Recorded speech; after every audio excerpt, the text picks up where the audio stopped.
I never wanted to be one of those investors who wouldn't peel back the curtain. So I'm always open with numbers and things that happen in my investing journey.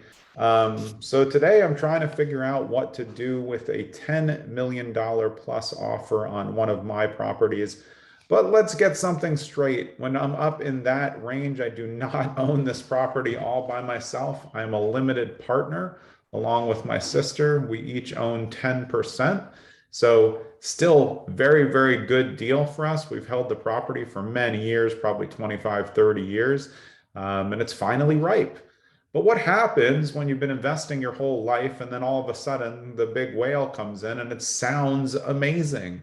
I mean, I'm not scoffing at the amount that's offered, and it's in excess of $10 million.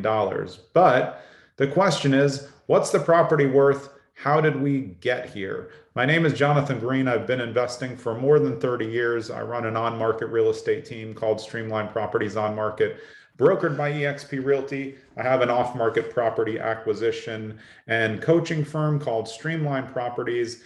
And this is the dilemma that we're in. We have a verbal offer in excess of $10 million on a property. Not going to give the location or the qualities of the property, but it's obviously a commercial entity that we've held for a long time. It's in a great location, which causes the value to spike. But over the years, there were a couple times where we could have sold off and would have made a lot less money. And to be honest, I probably wanted to a couple times. And my sister was smart enough to say, like, nope, this is our white whale. Let's hold on to it until the time comes. So, as a limited partner in the deal, we really don't have any pull. Fortunately, we do have input, but the decisions are going to be made by the general partners. But we appreciate that we have some input into the deal. And it's nice that our general partners are really good with the numbers so that they're vetting it to see, is this really a good offer, the offer that we have? And it's really, really hard if you're looking at the amount that you can net from it, and if you're going to 1031, or if you're going to use it for something else, or if you're just going to pay the taxes, use the money. It sounds awesome. Sounds great to know that I can give some of that to my kids and set them up for things, but it's also an asset that we held for a long time for a reason. So when it comes time, what is there to do? Really, as a limited partner, it's just to give as much input as we're even allowed and then just hope for the best. But the one thing that this does is it finally verifies the value of the property. So for years, we were kind of always wondering, like, how much is our share worth? What will we take to get out of it? And as I said, my sister was like, nothing. She's just going to wait until it's all over. There were times where we could have sold off to the GPs at probably a lot less, probably like 4 or 500,000 for our shares, which would net out to, again, $4 or $5 million value. When now we're up an extra, over 10 million on the offer. So I could have lost a lot of money. And at the end of this video, I'm actually going to link to two videos up in the top. One's going to be about the biggest blunder I made where I did lose a lot of money. And the other's of an emotional attachment. And that's where I've trained myself over the years to not be emotionally attached to real estate in any way. So that when we get this white whale offer that has 8 figures behind it, that I don't just think, take it, take it, take it, take it. Everybody in the process would like to make money. We just want to make sure it's good money. It's okay if the next person does something and makes money from that too, but we just want to make sure that we're correct on the value. So that's what we're tossing around right now.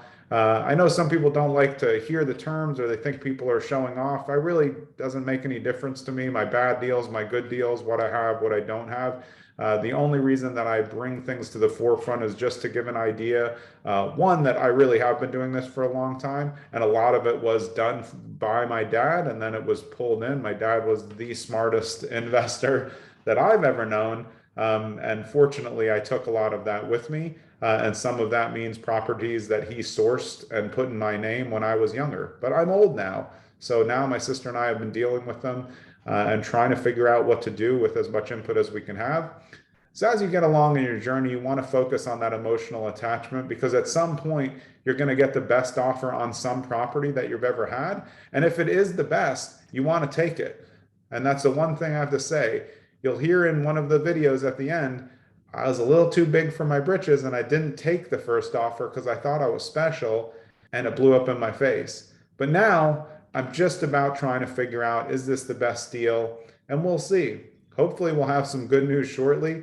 But in your investing journey, you're eventually going to get to the point where you're going to have your highest value potential sale that you're involved in, whether you own 100%, 10%, 1%.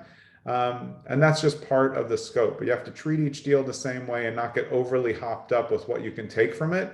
Because it'll be good no matter what we take from it. I can guarantee that. But I'd like it to be at a true market value, or at least something reasonable that is a win-win for both sides. Same as every deal. Have a great day.